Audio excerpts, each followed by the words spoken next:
Metropolis o PNP. Sa ex na dati Twitter, anyari ang post ni Akbayan Party List Representative President Daniel sabay sabing dapat ang mga sangkot sa flood control at sibakin sa posisyon.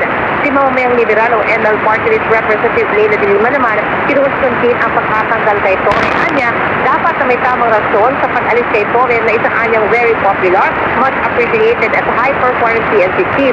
Sa pahayag naman ni na Makabayang Party List Representatives Antonio Pino at Rene Po, kanilang sinabi na ang patuloy na rigudon at umano'y awayan sa loob ng PNP ay patunay na lumalalim ang hidwaan sa Administrasyong Marcos Jr. Na hindi masusolusyonan ng simple pagpapalit ng mga opisyal ang malalim na problema sa pambansang pulisya. Ako ni Sabellario Mali, ng GMA sa Radio DCWB, dapat totoo.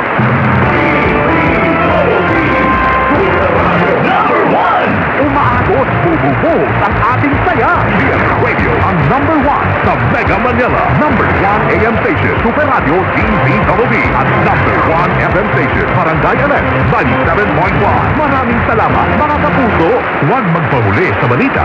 I-follow ang aming social media accounts. Hanapin ang Super Radio DZBB sa Facebook, sa X na dating Twitter at sa TikTok. Hanapin din ang Super Radio DZBB sa YouTube at mag-subscribe.